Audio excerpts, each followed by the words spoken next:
Hit the button. This conference will now be recorded. Good evening, everyone, and welcome to the City of Warrenville Public Works and Infrastructure Committee Meeting of the Whole. This is the regular meeting. It is Monday, August 8th at 7 p.m. Clerk, could we have a roll call, please? Mayor Brummel, Here. Alderman Ashour, Here. Alderman Berry, Here. Alderman Davalos, Here. Alderman Goodman, Here. Alderman Krischel, Here. Alderman Kruckenberg, Here. Alderman Lockett, Here. Alderman Widener. Here. You have a quorum. Thank you. If you would all please join me for the Pledge of Allegiance. I pledge allegiance to the flag of the United States of America and to the republic for which it stands, one nation, under God, indivisible, for liberty and justice for all.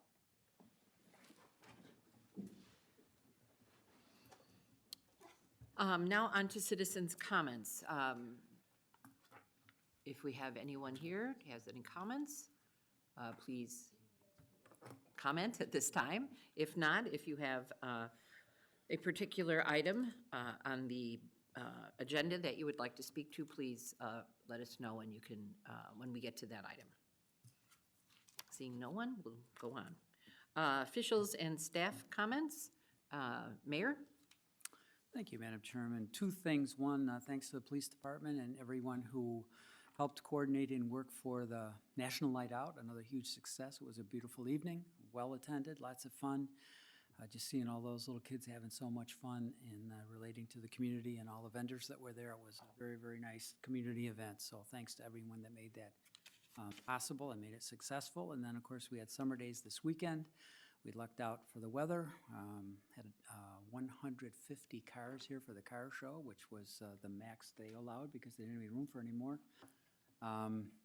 Lots of nice people again, families and crowds, just a great time, and it was a concerted effort again by the Park District with the help of the city and many volunteers. So again, thanks to everyone who helped make that possible.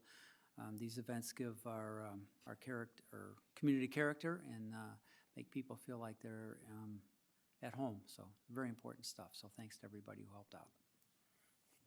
Thank you. Alderman? Comments? None? Okay. Attorney? No comment? Okay. And the clerk? No comment? And the temporary city administrator, Christina White? No comment. Okay. Thank you. Is there anyone else on the staff that needs to make a comment? Okay. Thank you. All right. Now we'll get on to the business of the meeting. The first item on the agenda is, excuse me, Sorry, Mr. Mayor? if I could just interrupt for a second. Of course. Maybe Kristen would like to hold up her hand for us. I think Oh. Something special this weekend. Congratulations. You're smiling, so it must have gone well. Yes, there was one hitch this weekend. That was you? Oh, I see what you did there. Thank you, thank you. Well done. So there'll be a new name tag made. My new name's Kristen Ifner. There's a silent T in there, so I'll make sure everybody gets the spelling, but okay, thank you. Great, congratulations. Okay.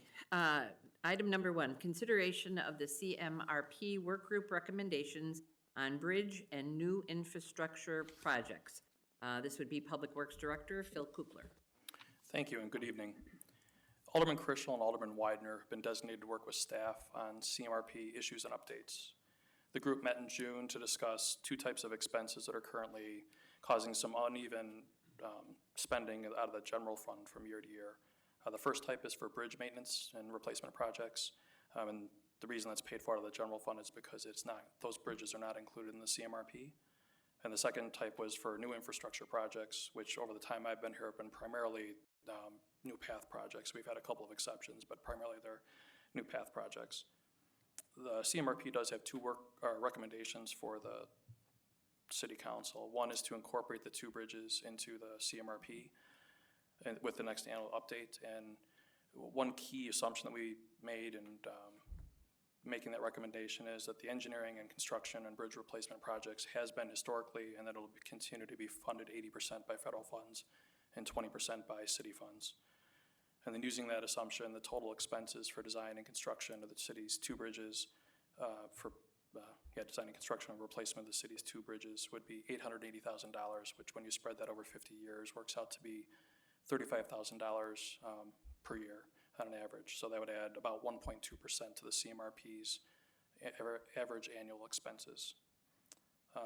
The second recommendation is to designate Alderman Christian and Alderman Widener to work with city staff on the Complete Streets Implementation Plan. That plan and working on that plan is part of Public Works work program for this year, fiscal year 23. Involving the two elected officials with staff on that plan is important, especially because we're going to be discussing trying to find or identify an ongoing source of funding to help fund new path and sidewalk projects. And then we discussed this at the June meeting, and Alderman Christian and Alderman Widener are both willing to participate and work with staff if they're so designated by council. So with that, I'd be happy to entertain any questions, and I'm sure Alderman Christian and Alderman Widener could speak to it too if there are questions for them. Thank you. Alderman, any questions or comments? Alderman Davalos? Yes, I had forgotten that this part of the bridge maintenance or building, I guess, was in the general fund. So as much as any of us probably hate adding to the CMRP, I think this really makes this a little cleaner and puts everything that was intended in the CRP, that infrastructure type of thing there.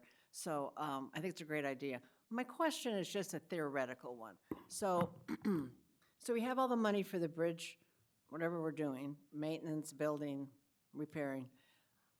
And what if it comes along that, and maybe it's a general CMRP question, if we don't have enough money, and it's not something like you would do a bond issue or something, but we just don't have enough money to do a project, maybe it's an emergency or something, is it still acceptable to, and there was money in the general fund that maybe could be used for that, can you transfer over to the CMRP if the council decides that's the way to go as opposed to something else? Or is there something that would say, no, you can't do that?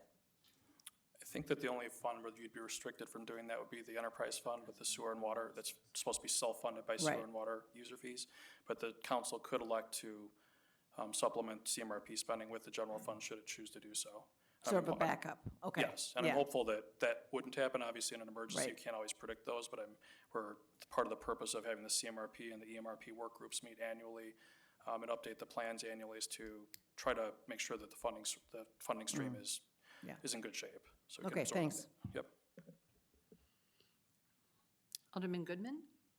The 80%, 20%, I guess I'm just sort of asking, how sure are we about that going forward? What does that depend on? Who gets to decide that? How often might we get new information and need to reassess this? During the course of my career, that's been the case. I mean, I've been working over 25 years now. That's been consistently the case throughout my career and predating my career. I would just think it's a reasonable assumption to the extent that we can be confident in the federal government that it will continue, but it'll depend on the federal government and their funding, their decision to make that funding available for bridges. Okay, so new congressional legislation, if that was passed, we would then have some time to know about it and take it into account for planning? I believe so, yes. Okay. Yeah, I mean, Congress moves pretty slowly, so that gives us a little bit of time to deal with that if that changes. Secondly, in the past, we've had sort of, I guess, on-again, off-again requirements that we try and identify funding sources when new things were added to the CMRP. That was part of the original plan. And then we've basically not been able to do that as we went along. At first, we sort of didn't because we said that the funding sources for the CMRP didn't have enough time on the books to really see where they would be at.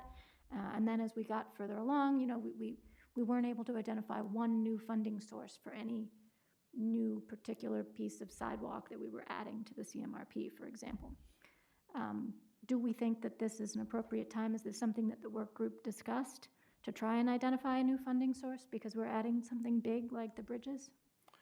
Sorry, I think with the increase to the local motor fuel tax and the designation of the, I'm trying to blank on the gambling, the video gaming revenues as additional revenue sources, and I think we shifted or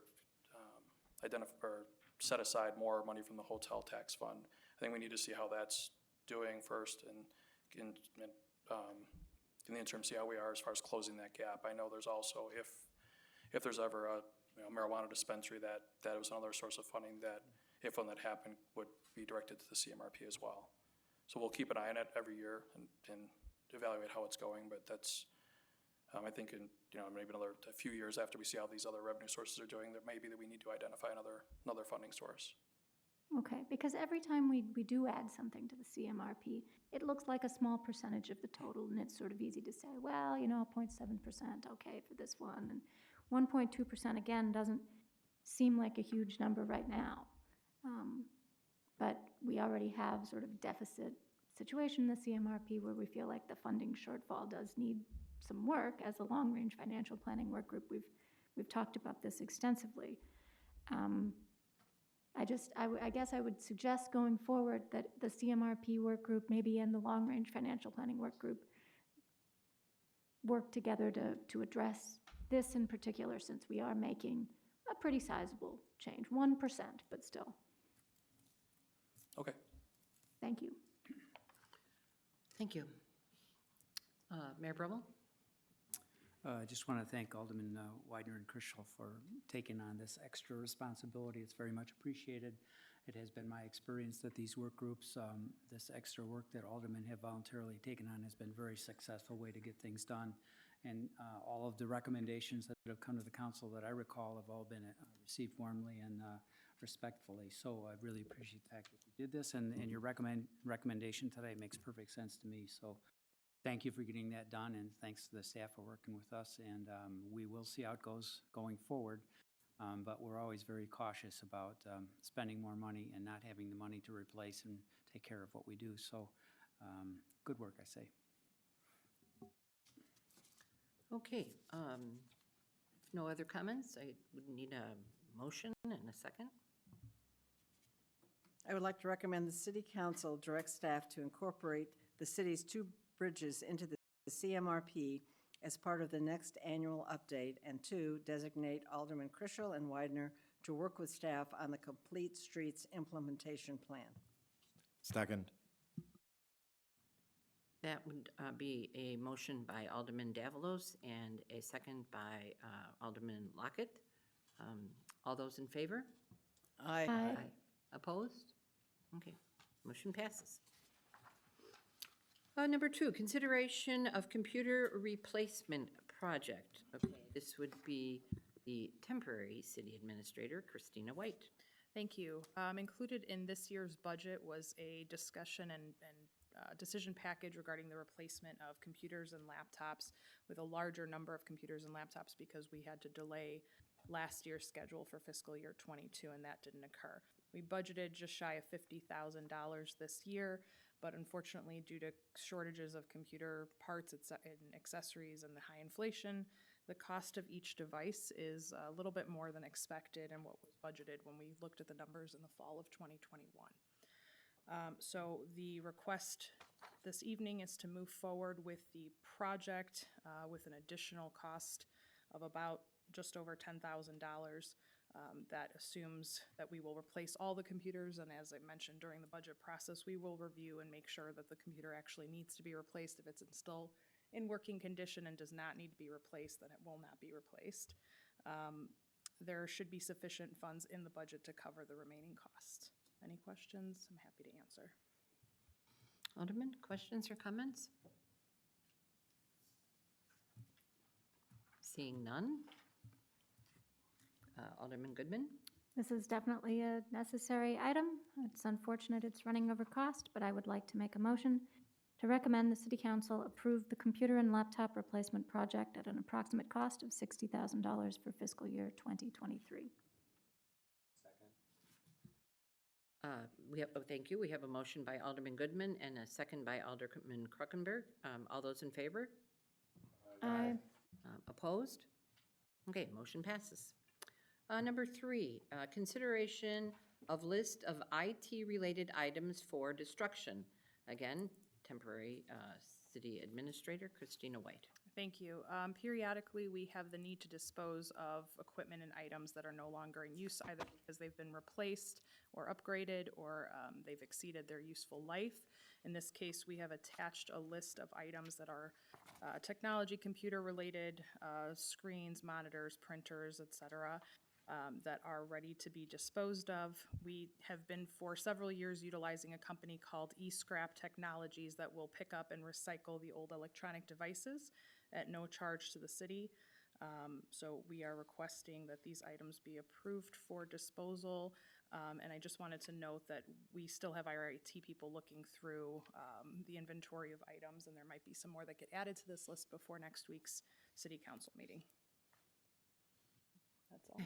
Answer any questions. Any questions or comments? Alderman Lockett.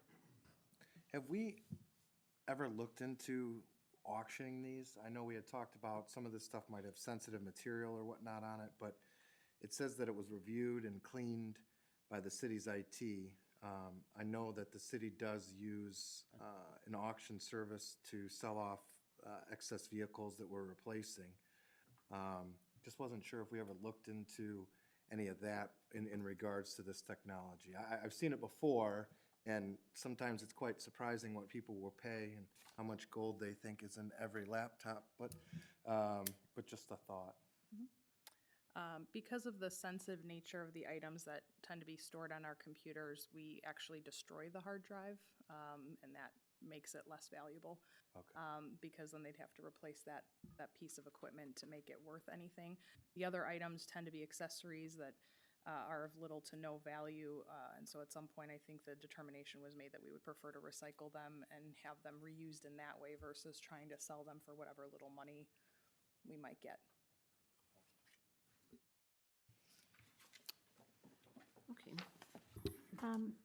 Any other comments? Alderman Goodman. Just one question. It does mention that they'll recycle items for no charge with some exceptions, but then in the backup, it doesn't describe any exceptions. The only exception is typically one of the large picture tube type of televisions that some still have. We have actually one of them that we are going to be disposing of, so there's an asterisk next to it. But I did speak to the company last week, and they said they will not be charging us to recycle it. So there are no items on this list that will be at a charge. Okay, that's good to know. Thank you. Okay. Alderman Lockett.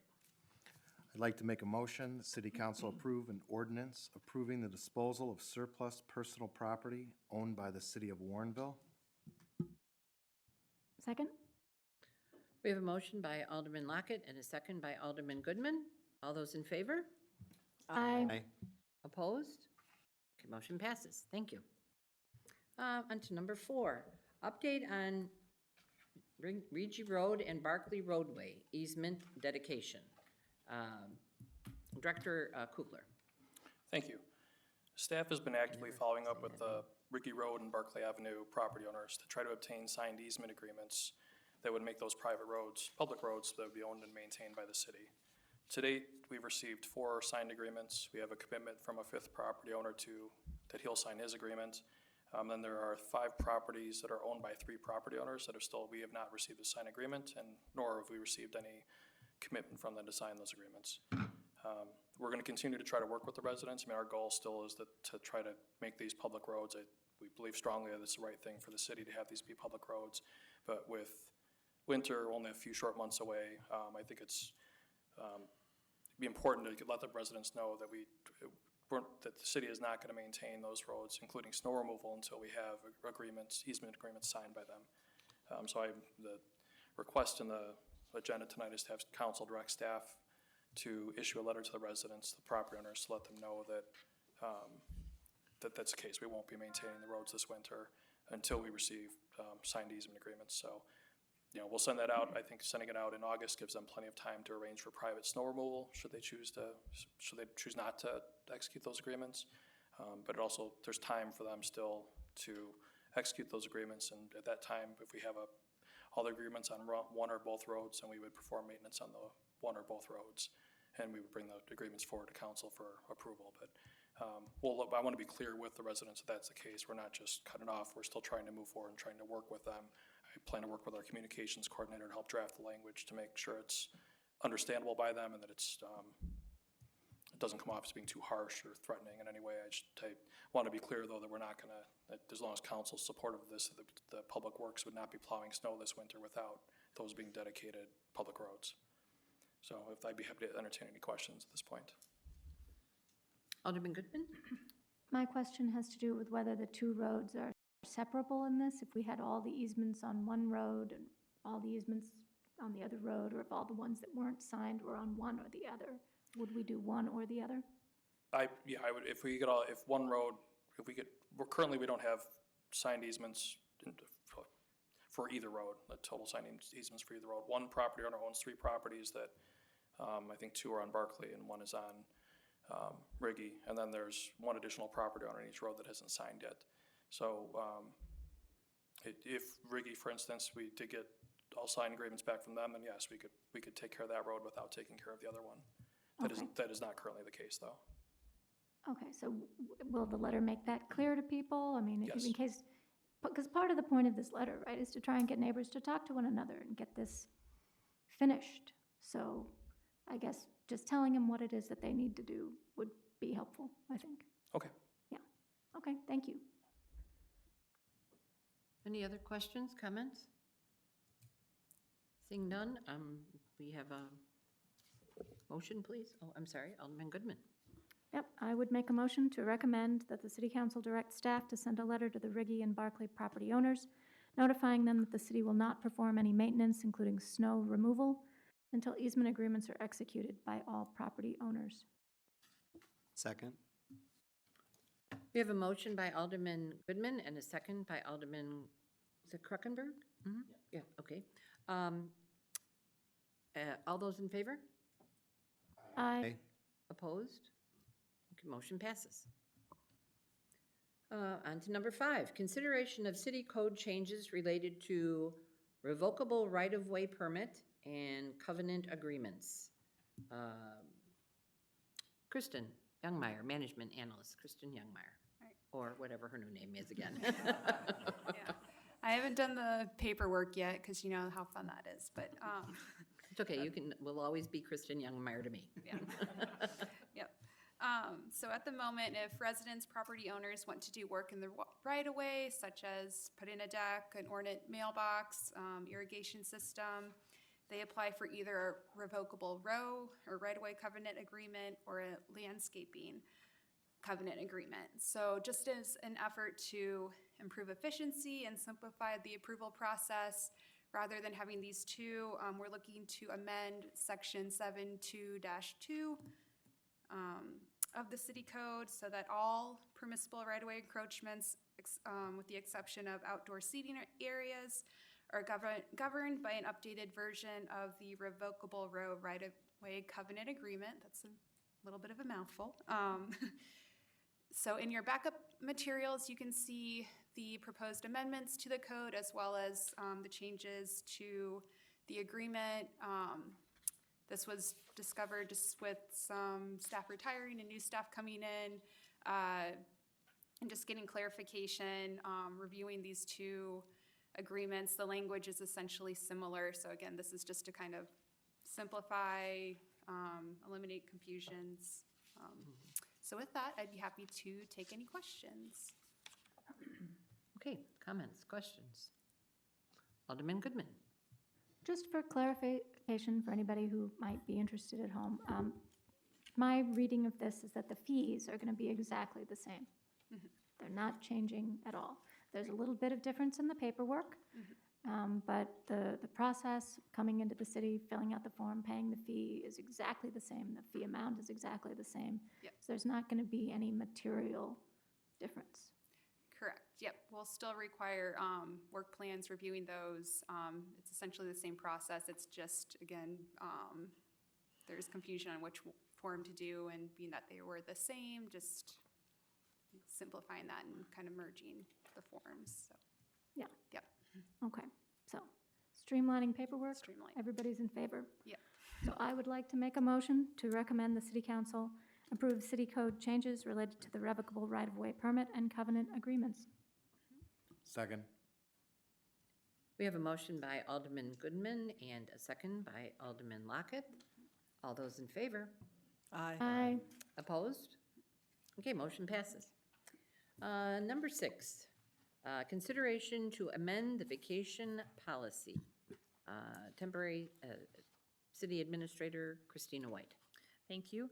The city's current vacation policy allows eligible employees to accrue vacation immediately upon their hire, but we don't get to use that vacation time until the first year of employment.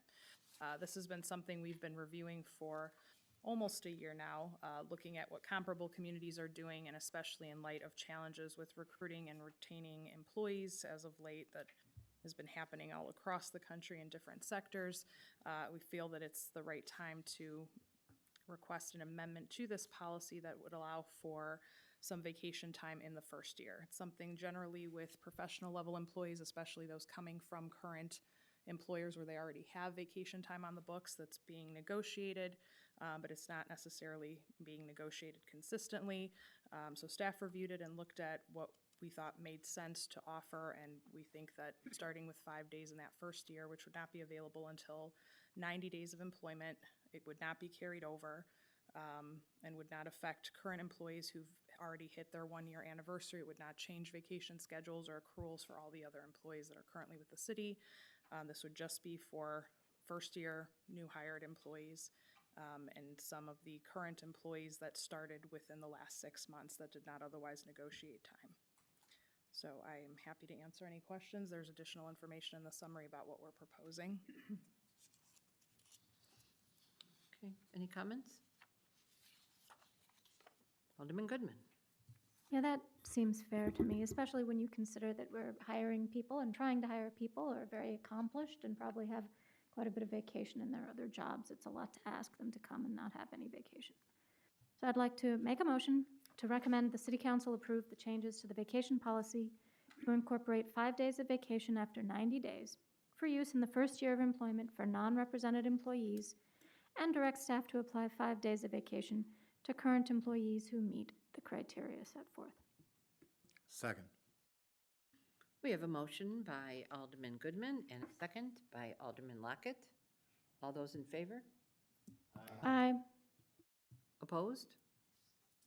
Motion passes. Temporary City Administrator Christina White would like to make a comment. Thank you. Just a clarifying remark. It was in the motion, but I just wanted to point out this is only for non-represented employees at this time. As always, any benefits changes to represented union employees have to be negotiated. Thank you. Thank you. Okay, number 7, informational update on Warrenville's aquifer. Director Kukler. Thank you. Last year in 2021, the Illinois State Water Survey provided the city with a report on the aquifer that's the source of the city's drinking water. Staff worked with the State Water Survey to provide historical water level measurements at our various wells. And the Water Survey ultimately concluded that the city has a sustainable water supply for existing and future projected demands. One concern they identified in there is about rising chloride levels. Looking over the course of time since 1958, they had indicated there's the chloride levels are rising in the water and kind of at a variable. It's not like a consistent level or consistent rate, but it's a variable rate over time. They've increased.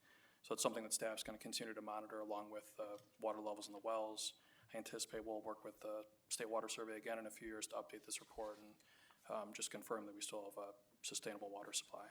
And with that, I'd be happy to answer any questions. John Satter is also here as our responsible operator in charge of the water system. He could address questions too. Thank you. Comments, questions? Alderman Lockett. Question in regards to like Warrenville 12, well 12. Per that, when it's pumping, it drops. Does that have any kind of concern?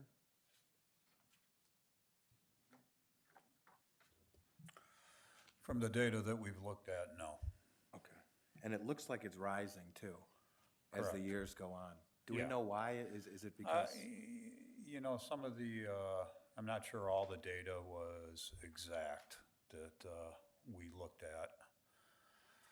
So we took what we had, we provided it to them, and they gave us the best response that they could. In regards to the chloride levels with the water, we've talked with a number of engineering firms and stuff. We've looked at our past samples, and we've been advised that there's no real concern right at the moment. And the only real way for us to remove those chlorides would be with membrane filtration, which comes at an extremely high price and a lot of wasted water. Okay. But it's encouraging to see it all going up, though, you know. Yeah. Thank you. Alderman Widener. You know, what can explain the rise in chlorides in the water level? Salt on the streets, salting. And so that's percolating down into Yep. the wells? Yep. How deep are the wells? The wells are about roughly 300 feet deep. So the salt is percolating down 300 feet. Interesting. Thank you for that information. Yep. Alderman Davalos. Thank you. So on the page at the end about the location of the potential new well, they made 3 suggestions about how we could test that. Is that one of those going to happen, or some of those going to happen, or is it too early to even figure that out yet? We have taken chloride level test from those areas, from that particular site and around that area, and we did not find anything concerning with those chloride levels. So we don't need to drill a test well or sample the surface water and all that stuff? We already know that information? We're not going to drill a test well for it because of the expense. There will have to be a well Okay. that's drilled. We will have to test the water. We have sampled surface water from around that area, and we've pulled some from private wells that are around that area. We have pulled some of their water and tested the chloride levels, and they were significantly low. I don't have those numbers for you right here, but. So the big thing you're looking for with these 3 things is the chloride? Correct. Okay, great, Yep. thanks. Yep. Mayor Brummel. Should the private well folks in town, we have a lot of those private wells, is there any danger to those private wells from our wells? I mean, is there any connection? I know we're in a different aquifer, but is there any concern that people with private wells should have about the city water? I don't believe so, Mayor. If they're at a much higher level than we are, if they're, say, at 60, 70 feet, 80 feet, no, they shouldn't have an issue. Now, if they're down at the same level as our aquifer and they happen to be right next to us, that could potentially be an impact. But the shallow wells are fed by a different aquifer, is that the idea? That is correct. Okay, and they're not necessarily interacting with each other? Correct. Thank you. Yep. Alderman Widener. Yeah, I'm kind of astounded by the chloride question and the fact that it drifts down 300 feet. Is that localized, or is that permeated across the surface of Warrenville? Like, are those wells that are being affected by the high chlorides, is that kind of a regional thing where those roads that are being salted are seeping into the wells at that location?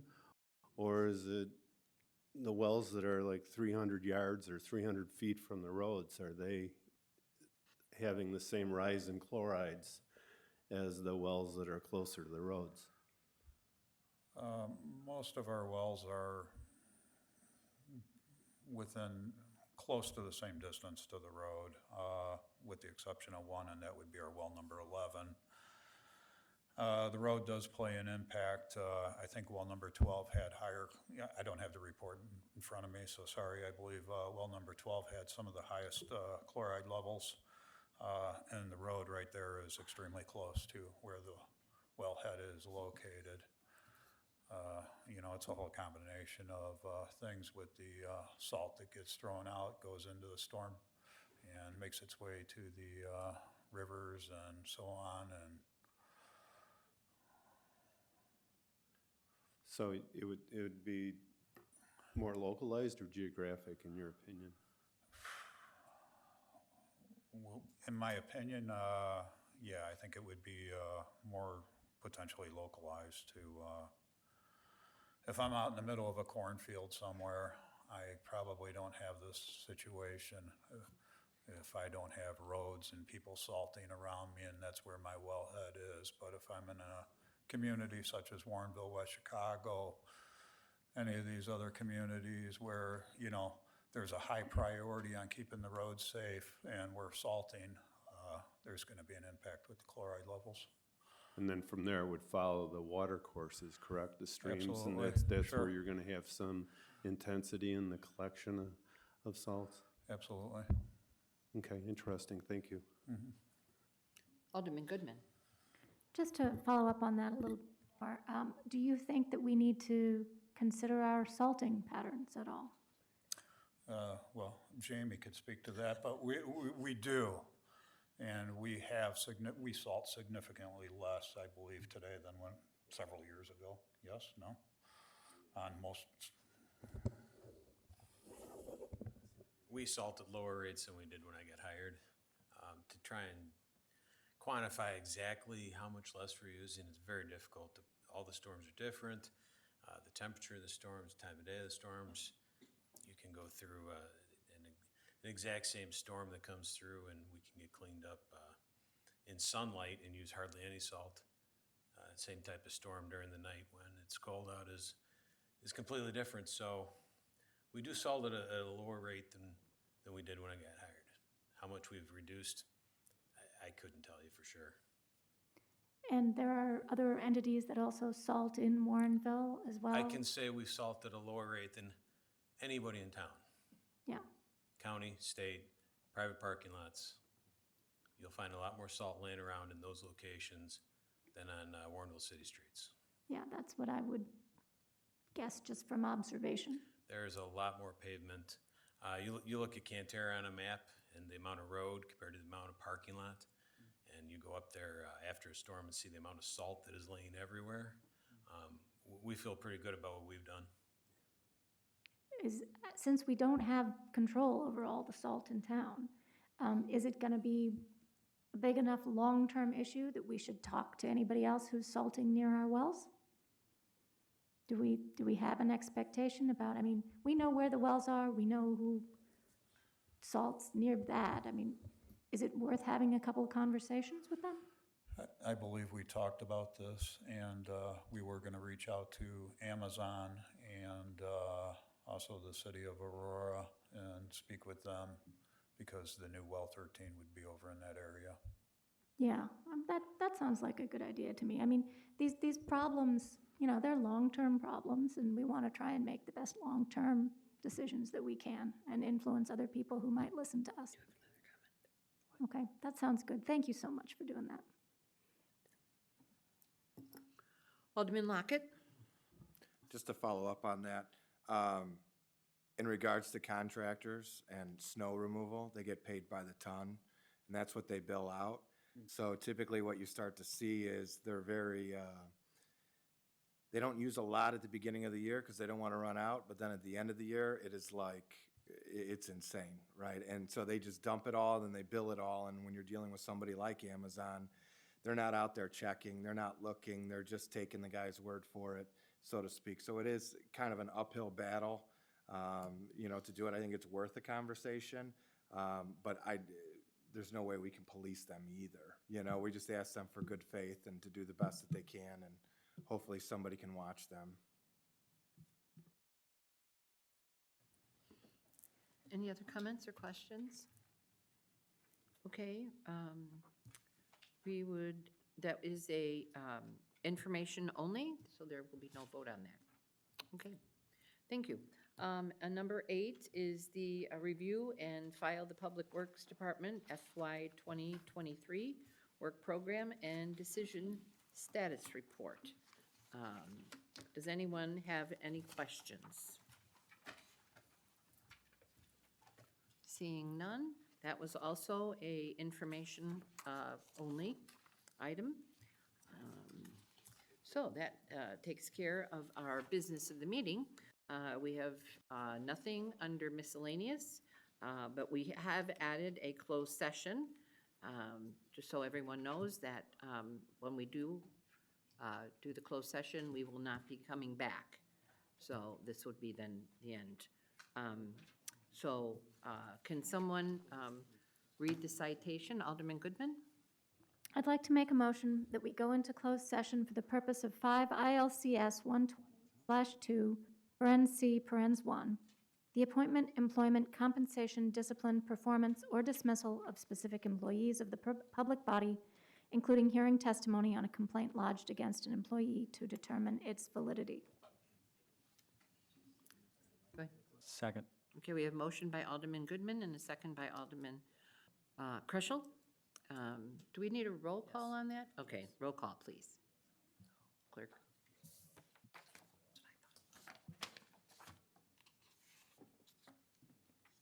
Alderman Goodman, Aye. Alderman Lockett, Aye. Alderman Widener, Aye. Alderman Kroikenberg, Aye. Alderman Krischel, Aye. Alderman Berry, Aye. Alderman Ashour, Aye. Alderman Davalos. Aye. Okay, the motion passes and we will go into closed session.